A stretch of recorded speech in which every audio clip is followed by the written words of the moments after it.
नमस्कार, तुसीं देख रहे हो दैनिक सवेरा टीवी। मैं रजिंदर कौर। कांग्रेस पार्टी वालों कादिया विखे रैली की गई, जिस विच नवजोत सिंह सिद्धू और कई होर कांग्रेसी आगू शामिल हुए।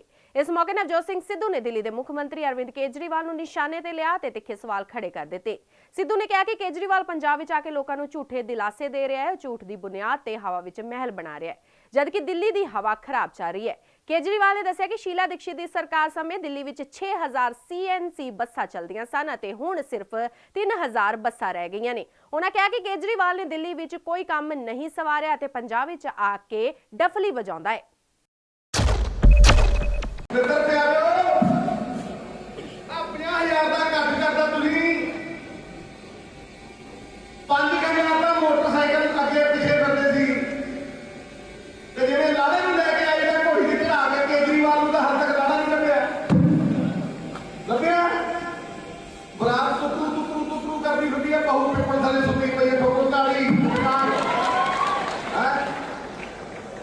केजरीवाल आके इत्थे रंग च भंग पावे, छुरियां छड्डे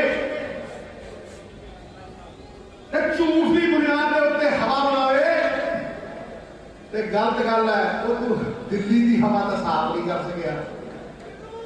ये दिल्ली की हवा की तो कहानी है ना भाई, ये दिल्ली की हवा की जी कहानी है।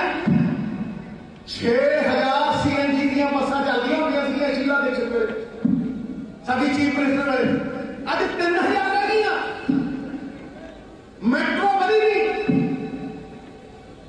3.5 फेज कंप्लीट करके किसी नूं होर बसां दे नाल दूजियां जड़ियां टैक्सियां टैंपू वो पुट करते काला धुआं मारते 25 कदे 30 थां थां काले धुएं चलन नहीं लाया। इस बंदे ने चलन लाया।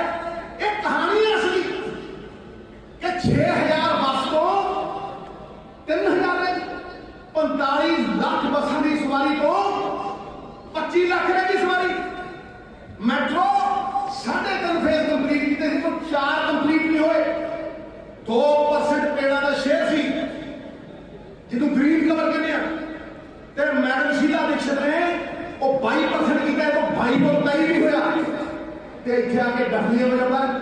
4.5 साल अरविंद केजरीवाल तेरे पैर गए थे ते जदों सिद्धू तस्करां नाल लड़दा सी, जदों सिद्धू रेते की लड़ाई लड़दा सी, जदों सिद्धू पंजाब की गल करदा सी, तू तस्करां दे अगे गोडे टेक के उन्हां दे बूट चक के माफी मंगदा सी।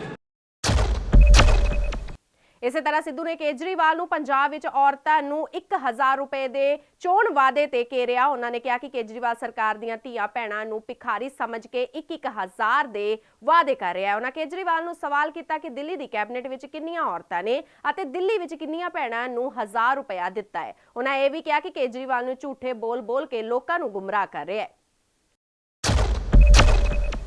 भिखारी समझिया तूं साडियां धीआं भैणां नूं, साडियां मावां नूं 1000 रुपये देगा तू ना इधर उधर की बात कर। बता कि तेरी कैबिनेट में कोई महिला है कि नहीं? दसना तेरी कैबिनेट च कोई एक तेरी बहन होवे, मां होवे, तन्नी ने थाने पाई दसना। दस की केजरीवाल तीर तो उड़िया जाता है। वो मैं की कमा के और तू कर ही लिया धंधा ते मैं छड्डना नहीं। 10 के कोई एक जनानी नूं एक धी भैन नूं दिल्ली दे विच तू 1000 रुपया दिता होवे, महीने खाने पाए इलेक्शन छड्डण नूं तैयार है नवजोत सिंह सिद्धू। बस इधर उधर की गल ना कर। तू नौकरियां की गल करदा है, तू आके कहना जेड़े कैप्टन लाले ला के जेड़े शगूफे वो छड्ड गया, भुगत गया ना, भुगताता ना तुसी असी भी, ठीक है कि नहीं? तू 26 लाख नौकरी की गल करके गया, तू कह के गया पर्चियां संभाल के रखियो, कह के गया कि नहीं कह के गया? पर्चियां संभाल के रखियो ते जे 26 लाख नौकरी देनी होवे ना ते 93,000 करोड़ रुपये चाहिए। ते जे 1000 रुपया हर धी भैन नूं देना होवे ना ਤੇ 12,000 ਕਰੋੜ ਰੁਪਏ ਚਾਹੀਦਾ। ਤੇ ਜੇ ਬਿਜਲੀ 2 ਕਿਲੋਵਾਟ ਫ੍ਰੀ ਦੇਣੀ ਹੋਵੇ 3600 ਕਰੋੜ ਰੁਪਏ ਚਾਹੀਦਾ। 1,10,000 ਕਰੋੜ ਰੁਪਇਆ ਹੋ ਗਿਆ ਮਿੱਤਰਾ। ਤੇ ਪੰਜਾਬ ਦਾ ਬਜਟ 72,000 ਕਰੋੜ ਹੈ। ਉਹਦੇ ਚੋਂ 70,000 ਕਰੋੜ ਤਨਖਾਹਾਂ ਚਲੇ ਜਾਂਦਾ, ਕਾਜੇ ਚਲੇ ਜਾਂਦਾ। ਤੇ ਰੋਟਾ ਲੱਗੇ ਤੋਂ ਕੱਟ ਕੇ ਲਿਆ ਤੋਂ ਟਕਾ ਰੋਟਾ ਲੱਗੇ ਕਿੱਥੋਂ ਲਿਆ? ਝੂਠ ਮਾਰਦੇ ਹੋ ਤੁਸੀਂ, ਫਰੇਬ ਕਰਦੇ ਹੋ ਤੁਸੀਂ, ਲੋਕਾਂ ਨੂੰ ਗੁੰਮਰਾਹ ਕਰਦੇ ਹੋ ਤੁਸੀਂ। ਮੈਂ ਅੱਜ ਤੁਹਾਨੂੰ ਕਹਿ ਰਿਹਾ, ਮੈਂ ਇਸ ਇਲੈਕਸ਼ਨ ਨੂੰ ਨਾ ਮੈਂ ਸੱਤਾ 'ਚ ਆਉਣ ਦੇ ਲਈ ਲੜੂੰਗਾ, ਨਾ ਮੈਂ ਇਸ ਇਲੈਕਸ਼ਨ ਨੂੰ ਲਾਰੇ ਲਾਉਣ 'ਚ ਲੜੂੰਗਾ। ਮੈਂ ਇਸ ਇਲੈਕਸ਼ਨ ਨੂੰ ਆਪਦੀ ਅਗਲੀ ਪੀੜ੍ਹੀ ਨੂੰ ਬਚਾਉਣ ਦੇ ਲਈ ਲੜੂੰਗਾ। ਸ਼੍ਰੋਮਣੀ ਅਕਾਲੀ ਦਲ ਦੇ ਪ੍ਰਧਾਨ ਸੁਖਬੀਰ ਸਿੰਘ ਬਾਦਲ ਬੀਤੇ ਦਿਨ ਜਲੰਧਰ ਦੇ ਕਰਤਾਰਪੁਰ ਪਹੁੰਚੇ। ਇਸ ਮੌਕੇ ਸੁਖਬੀਰ ਬਾਦਲ ਨੇ ਕੇਂਦਰ ਸਰਕਾਰ ਦੇ ਨਿਸ਼ਾਨੇ ਵਿੰਦੇ ਹੋਏ ਕਿਹਾ ਕਿ ਕਿਸਾਨੀ ਅੰਦੋਲਨ ਦੀ ਮਦਦ ਕਰਨ ਤੇ ਅਕਾਲੀ ਦਲ ਨੂੰ ਕੇਂਦਰ ਸਰਕਾਰ ਨਿਸ਼ਾਨਾ ਬਣਾ ਰਹੀ ਹੈ। ਉਹਨਾਂ ਨੇ ਕਿਹਾ ਕਿ ਜਦੋਂ ਤੋਂ ਅਕਾਲੀ ਦਲ ਨੇ ਭਾਜਪਾ ਨਾਲੋਂ ਰਿਸ਼ਤਾ ਤੋੜਿਆ ਹੈ, ਉਦੋਂ ਤੋਂ ਹੀ ਕੇਂਦਰ ਸਰਕਾਰ ਨੇ ਪੰਜਾਬ ਦੇ ਵਿੱਚ ਅਕਾਲੀ ਦਲ ਅਤੇ ਪੰਥ ਦੇ ਨਾਂ ਤੇ ਸਾਜ਼ਿਸ਼ਾਂ ਰਚਣੀਆਂ ਸ਼ੁਰੂ ਕਰ ਦਿੱਤੀਆਂ ਨੇ। ਮਨਜਿੰਦਰ ਸਿੰਘ ਸਿਰਸਾ ਦੇ ਭਾਜਪਾ 'ਚ ਸ਼ਾਮਿਲ ਹੋਣ ਤੇ ਉਹਨਾਂ ਨੇ ਕਿਹਾ ਕਿ ਕੇਂਦਰ ਸਰਕਾਰ ਦੇ ਦਬਾਅ ਹੇਠ ਹੀ ਸਿਰਸਾ ਭਾਜਪਾ 'ਚ ਸ਼ਾਮਿਲ ਹੋਏ। ਮਨਜਿੰਦਰ ਸਿੰਘ ਸਿਰਸਾ ਦਬਾਅ ਨਹੀਂ ਸਹਿ ਸਕੇ, ਇਸ ਲਈ ਉਹ ਅਕਾਲੀ ਦਲ ਨੂੰ ਛੱਡ ਕੇ ਭਾਜਪਾ ਵਿੱਚ ਸ਼ਾਮਿਲ ਹੋ ਗਏ। ਇਸ ਦੇ ਨਾਲ ਹੀ ਸੁਖਬੀਰ ਸਿੰਘ ਬਾਦਲ ਨੇ ਕਿਹਾ ਕਿ ਕੇਂਦਰ ਸਰਕਾਰ ਦਿੱਲੀ ਸਿੱਖ ਗੁਰਦੁਆਰਾ ਪ੍ਰਬੰਧਕ ਕਮੇਟੀ ਨੂੰ ਆਪਣੇ ਕੰਟਰੋਲ ਵਿੱਚ ਲੈਣਾ ਚਾਹੁੰਦੀ ਹੈ, ਜੋ ਸਿੱਖ ਪੰਥ ਤੇ ਇੱਕ ਵੱਡਾ ਹਮਲਾ ਹੈ।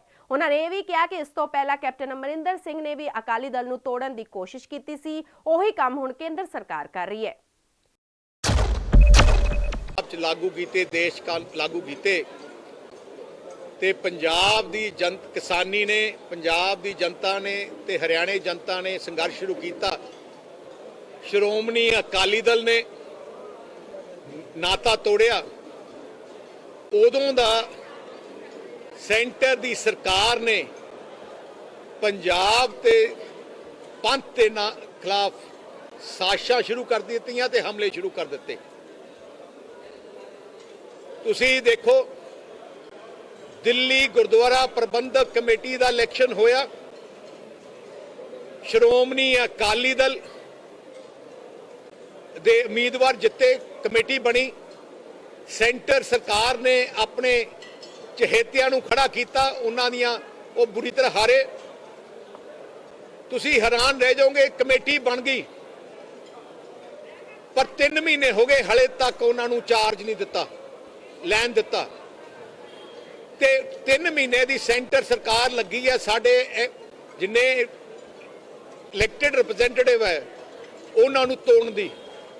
ਪਰ ਉਹ ਬਹਾਦਰ ਸਾਡੇ ਉਹ ਜਿਹੜੇ ਮੈਂਬਰ ਹੈ ਜਿਨ੍ਹਾਂ ਤੇ ਹਰ ਕਿਸਮ ਦਾ ਪ੍ਰੈਸ਼ਰ ਪਾਇਆ ਗਿਆ।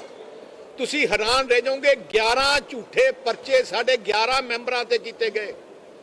ਉਹਨਾਂ ਨੂੰ ਪੁਲਿਸ ਥਾਣਿਆਂ 'ਚ ਬੁਲਾਇਆ ਗਿਆ ਦਿੱਲੀ ਤੇ ਕਿਹਾ ਗਿਆ ਕਿ ਜਾਂ ਤੁਸੀਂ ਅਕਾਲੀ ਦਲ ਛੱਡੋ, ਨਹੀਂ ਤਾਂ ਤੁਹਾਨੂੰ ਅਸੀਂ ਅੰਦਰ ਕਰਦੇ ਹਾਂ, ਤੁਹਾਡਾ ਕੰਮ ਅੰਦਰ ਕਰਦੇ ਹਾਂ। ਪਰ ਉਹ ਵਿਚਾਰੇ ਡਟ ਕੇ ਬਚੇ ਰਹੇ, ਉਹਨਾਂ ਨੇ ਜ਼ਮਾਨਤਾਂ ਵੀ ਲੈ ਲਈਆਂ।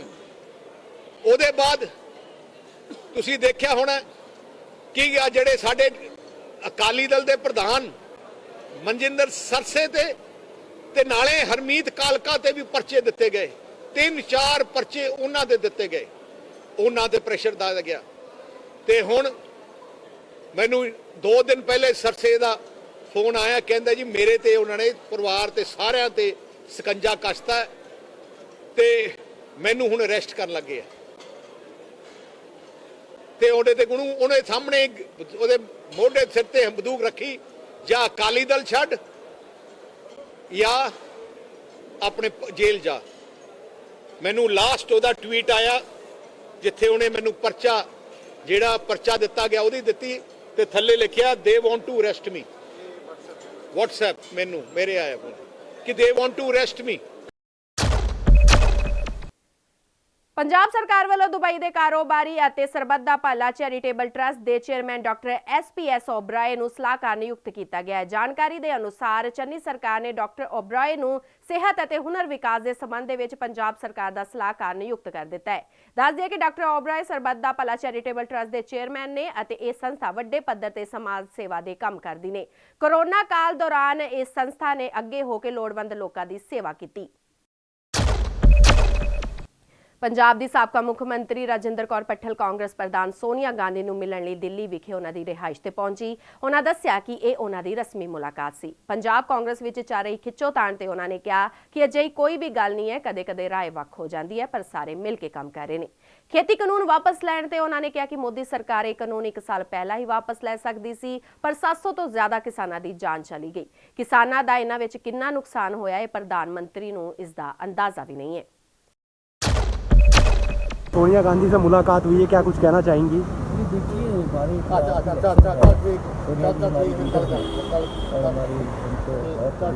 आशीर्वाद है उसकी सिचुएशन क्या होती है बढ़िया प्रोग्राम डिस्कशन के लिए उनके साथ।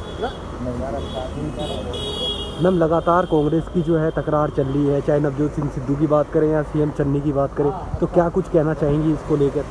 नहीं, ऐसी कोई बात नहीं, दोनों हमारे जंग हैं, अग्रेसर हैं। एक एडमिनिस्ट्रेशन साइड पे है, एक पार्टी साइड पे है। कभी कभी थोड़ी सी बहुत बात हो जाती है, डिफरेंस ऑफ ओपिनियन, लेकिन गांधी परिवार की लीडरशिप के नीचे सब इकट्ठे हैं, तो यंग बॉय हैं, थोड़ा बहुत कभी हो जाता है, जो इसका कोई ऐसी बात नहीं, हम सब चीज़। इधर मैम, प्रधानमंत्री नरेंद्र मोदी ने तीनों कृषि कानून बिल को वापस लेने का फैसला लिया, इसको किस तरीके से देखती हैं मैम? ये बहुत पहले लेना चाहिए था, अब 1 साल बाद उन्होंने वापस लेते बिना पूछे बनाए, और अब 1 साल के बाद वापस लिए। उस 1 साल में कितना नुकसान हुआ है, 700 लोगों की जानें गई और कितना गाड़ियों के नीचे लोग मारे गए, इधर हमारी औरतें को मारी गई। ये इतना सब कुछ 1 साल के लिए कितना हमारा कारोबार, हमारा सारा व्यापार, सारी खेती कितनी खराब हुई सारी, क्या उसका मोदी जी ने समझते? ਮਨਜਿੰਦਰ ਸਿੰਘ ਸਿਰਸਾ ਦੇ ਭਾਜਪਾ 'ਚ ਸ਼ਾਮਿਲ ਹੋਣ ਤੇ ਕੈਬਨਿਟ ਮੰਤਰੀ ਅਮਰਿੰਦਰ ਸਿੰਘ ਰਾਜਾ ਵੜਿੰਗ ਨੇ ਬਿਕਰਮ ਮਜੀਠੀਆ ਤੇ ਤੰਜ ਕੱਸਿਆ। ਉਹਨਾਂ ਕਿਹਾ ਕਿ ਸਿਰਸਾ ਦੇ ਪਿੱਛੇ ਮਜੀਠੀਆ ਵੀ ਭਾਜਪਾ ਵਿੱਚ ਹੁਣ ਸ਼ਾਮਿਲ ਹੋ ਸਕਦੇ ਨੇ। ਉਹਨਾਂ ਇਹ ਵੀ ਕਿਹਾ ਕਿ ਅੱਧਾ ਅਕਾਲੀ ਦਲ ਭਾਜਪਾ ਵਿੱਚ ਸ਼ਾਮਿਲ ਹੋਣ ਦੇ ਲਈ ਤਿਆਰ ਹੈ। ਰਾਜਾ ਵੜਿੰਗ ਰਾਏਕੋਟ ਵਿਖੇ ਇੱਕ ਸਮਾਗਮ ਵਿੱਚ ਹਿੱਸਾ ਲੈਣ ਆਏ ਸਨ। ਉਹਨਾਂ ਦੱਸਿਆ ਕਿ ਉਹ ਸਰਕਾਰ ਵੱਲੋਂ ਕੀਤੇ ਜਾ ਰਹੇ ਕੰਮਾਂ ਦੇ ਲਈ ਲੋਕਾਂ ਦਾ ਸੁਝਾਅ ਲੈਣ ਆਏ ਨੇ, ਤਾਂ ਜੋ ਕਿਸੇ ਵੀ ਕੰਮ ਦੇ ਵਿੱਚ ਸਹੀ ਤਰ੍ਹਾਂ ਦੇ ਨਾਲ ਸ਼ਾਮਿਲ ਹੋ ਸਕਣ ਅਤੇ ਉਸ ਦਾ ਪੂਰਾ ਮੁਆਇਨਾ ਕਰ ਸਕਣ। ਉਹਨਾਂ ਨੇ ਕਿਹਾ ਕਿ ਜੇਕਰ ਅੱਗੇ 5 ਸਾਲਾਂ ਦਾ ਸਮਾਂ ਉਹਨਾਂ ਨੂੰ ਮਿਲਦਾ ਹੈ ਤਾਂ ਪੰਜਾਬ ਦੇ ਸਾਰੇ ਪਿੰਡਾਂ ਤੱਕ ਸਰਕਾਰੀ ਬੱਸਾਂ ਦੇ ਰੂਟ ਲਗਾ ਦੇਣਗੇ। ਮੰਤਰੀ ਜੀ, ਜਿਹੜਾ ਇਹਦਾ ਆਪਣਾ ਵਿਜ਼ਿਟ ਰਾਏਕੋਟ ਦਾ, ਇਹਦੇ ਬਾਰੇ ਪਹਿਲਾਂ ਤਾਂ ਕੀ ਦੱਸੋ ਵੀ ਕੀ ਪਰਪਸ ਹੈ? ਯਾਰ, ਮੇਰਾ ਭਰਾ ਹੈ ਕਾਮਿਲ, ਇਹਨੇ ਮੈਨੂੰ ਸੱਦਿਆ ਸੀ, ਕਹਿੰਦੇ ਸੰਗਤਾਂ ਦੇ ਰੂਬਰੂ ਕਰਾਉਣਾ, ਤੇ ਮੇਰਾ ਵੀ ਜੀ ਕਰਦਾ ਸੀ ਰਾਏਕੋਟ ਦੇ ਲੋਕਾਂ ਨੂੰ ਮਿਲਣ ਦਾ। ਇਸ ਕਰਕੇ ਅੱਜ ਮੈਂ ਇੱਥੇ ਆਇਆ ਸੀ, ਲੋਕਾਂ ਨੂੰ ਮਿਲਣ ਵਾਸਤੇ, ਲੋਕਾਂ ਦੇ ਸੁਝਾਅ ਲੈਣ ਵਾਸਤੇ, ਤਾਂ ਜੋ ਸਰਕਾਰ ਚੰਗੇ ਕੰਮ ਜਿਹੜੇ ਕਰ ਰਹੀ ਹੈ ਉਹ ਸਹੀ ਕਰ ਰਹੀ ਹੈ ਕਿ ਗਲਤ, ਜੇ ਕੋਈ ਕਮੀਆਂ ਪੇਸ਼ੀਆਂ ਤਾਂ ਅਸੀਂ ਉਹਦੇ 'ਚ ਸੁਧਾਰ ਲਿਆ ਸਕੀਏ। ਸੋ ਇਸ ਕਰਕੇ ਮੈਂ ਇੱਥੇ ਆਇਆ ਸੀ। ਸਰ, ਇੱਕ ਗੱਲ ਇੱਕ ਹੋਰ ਹੈ ਵੀ ਜਿਹੜੇ ਡਰਾਈਵਰ ਨੇ ਉਹਨਾਂ ਦੇ ਲਾਇਸੈਂਸ ਨਹੀਂ ਬਣ ਰਹੇਗੇ, ਜਿਹੜੇ ਮਾਹੂਆਣੇ ਤੇ ਹੁਸ਼ਿਆਰਪੁਰ ਜਾਂਦੇ ਨੇ, ਜਿਨ੍ਹਾਂ ਨੇ ਫੀਸਾਂ 3-3 ਮਹੀਨੇ ਪਹਿਲਾਂ ਭਰੀਆਂ ਨੇ, ਉਹਨਾਂ ਦੇ ਲਾਇਸੈਂਸ ਨਹੀਂ ਬਣ ਰਹੇ, ਜਿਨ੍ਹਾਂ ਨੇ ਹੁਣ ਭਰੀਆਂ ਨੇ ਉਹਨਾਂ ਦੇ 2 ਨੰਬਰ 'ਚ ਬਣੀ ਜਾਂਦੇ ਨੇ। ਬਿਲਕੁਲ ਜੀ, ਇਹ ਮੇਰੇ ਕੋਲ ਵੀ ਸ਼ਿਕਾਇਤ ਆਈ ਹੈ, ਇਹਦੇ ਤੇ ਗੌਰ ਫਰਮਾਉਂਦੇ ਹੋਏ ਅਸੀਂ ਆਰਡਰ ਦੇ ਦਿੱਤੇ ਆ। ਮੇਰਾ ਖਿਆਲ 1 ਦਿਨ 'ਚ ਕਿੱਲਤ ਖਤਮ ਹੋ ਜਾਏਗੀ। ਕੁਝ ਪਿੰਡਾਂ ਦੇ ਵਿੱਚ ਟਰਾਂਸਪੋਰਟ ਨਹੀਂ ਜਾ ਰਹੀ ਹੈਗੀ, 1-2 ਥਾਵਾਂ ਤੇ ਚੱਲ ਵੀ ਰਹੇ ਸੀ, ਇਹ ਕਈ ਸਾਲਾਂ ਤੋਂ ਨਹੀਂ ਜਾ ਰਹੀ। ਡਾਕਟਰ ਅਮਰ ਸਿੰਘ ਸੀਗੇ ਜੀ, ਉਹ ਕੁਝ ਬੰਦ ਕਰਵਾ ਦਿੱਤੇ। ਨੇ ਕਿਦੋਂ? ਇਹ ਥੋੜੇ ਦਿਨ ਹੋਏ ਨੇ, 10 ਦਿਨ ਤੋਂ, ਜਿਹੜਾ ਨਵਾਂ ਸੀਐਮ ਲੁਧਿਆਣੇ ਆਇਆ। ਜਿਹੜੇ 10 ਦਿਨਾਂ ਤੋਂ ਬੰਦ ਹੋਏ ਆ ਉਹ ਸਵੇਰ ਤੋਂ ਹੀ ਲਾਗੂ ਹੋ ਜਾਣਗੇ ਤੇ ਚੱਲ ਪੈਣਗੇ। ਜਿਹੜੀ ਭਾਜਪਾ ਵੱਲੋਂ ਜਿਵੇਂ ਸਿਰਸਾ ਨੂੰ ਜਾਂ ਹੋਰ ਆਪਣੇ ਪ੍ਰਵਿੰਦਰ ਬਰਾੜ ਨੂੰ ਸ਼ਾਮਲ ਕੀਤਾ ਗਿਆ, ਇਹਨੂੰ ਕਿਵੇਂ ਦੇਖਦੇ ਹੋ? ਭਾਜਪਾ ਦੀ ਰਣਨੀਤੀ ਕਿਹੜੇ ਐਂਗਲ ਤੋਂ? ਮੈਨੂੰ ਤਾਂ ਲੱਗਦਾ ਕਿ ਆਉਣ ਵਾਲੇ ਸਮੇਂ 'ਚ ਕਿਤੇ ਵਿਕਰਮ ਮਜੀਠੀਆ ਵੀ ਭਾਜਪਾ 'ਚ ਨਾ ਸ਼ਾਮਲ ਹੋ ਜਾਏ।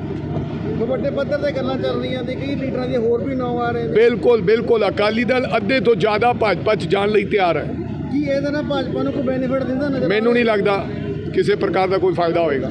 ਕਿਸਾਨੀ ਸੰਘਰਸ਼ ਤੋਂ ਜਿਹੜਾ ਵਾਪਸ ਲੈਣ ਦਾ ਮਕਸਦ ਹੈ, ਤੇ ਹੁਣ ਐਮਐਸਪੀ ਨੂੰ ਕਿਉਂ ਲਿਜਾਇਆ ਜਾ ਰਿਹਾ? ਉਲਝਾਇਆ ਤੇ ਜੀ ਉਹ ਤਾਂ ਪਹਿਲਾਂ ਹੀ ਸੈਂਟਰ ਦੀ ਹਮੇਸ਼ਾ ਉਹ ਨੀਅਤ ਰਹੀ ਹੈ ਕਿ ਕਿਵੇਂ ਨਾ ਕਿਵੇਂ ਪੰਜਾਬ ਦੇ ਕਿਸਾਨ ਨੂੰ ਉਲਝਾਇਆ ਜਾਵੇ, ਪੰਜਾਬ ਕਿਸਾਨ ਨੂੰ ਉਲਝਾਇਆ ਜਾਵੇ। ਅਸੀਂ ਤਾਂ ਮੰਗ ਕਰ ਰਹੇ ਹਾਂ ਕਿ ਐਮਐਸਪੀ ਲੋਕਾਂ ਨੂੰ ਦਿੱਤੀ ਜਾਵੇ, ਜੋ ਕਿਸਾਨ ਦੀ ਮੰਗ ਹੈ, ਅਸੀਂ ਹਮੇਸ਼ਾ ਉਹਦੇ ਨਾਲ ਸਹਿਮਤ ਹੈ।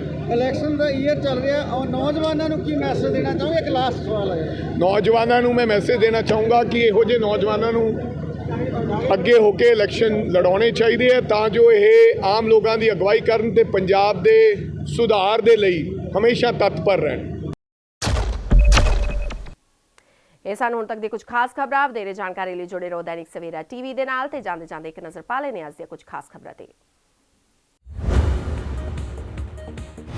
ਨਵਜੋਤ ਸਿੱਧੂ ਨੇ ਕੇਜਰੀਵਾਲ ਤੇ ਸਾਦੇ ਨਿਸ਼ਾਨੇ ਖੜੇ ਕੀਤੇ ਕਈ ਸਵਾਲ। ਪੰਜਾਬ ਸਰਕਾਰ ਨੇ ਸਰਬੱਤ ਦਾ ਭਲਾ ਟਰੱਸਟ ਦੇ ਚੇਅਰਮੈਨ ਡਾਕਟਰ SPS ਓਬਰਾਏ ਨੂੰ ਸਿਹਤ ਅਤੇ ਹੁਨਰ ਵਿਕਾਸ ਸਲਾਹਕਾਰ ਨਿਯੁਕਤ ਕੀਤਾ। ਮਨਜਿੰਦਰ ਸਿੰਘ ਸਿਰਸਾ ਦੇ ਭਾਜਪਾ 'ਚ ਸ਼ਾਮਿਲ ਹੋਣ ਤੇ ਕੈਬਨਿਟ ਮੰਤਰੀ ਅਮਰਿੰਦਰ ਸਿੰਘ ਰਾਜਾ ਵੜਿੰਗ ਨੇ ਵਿਕਰਮ ਮਜੀਠੀਆ ਤੇ ਕੱਸਿਆ ਤੰਜ।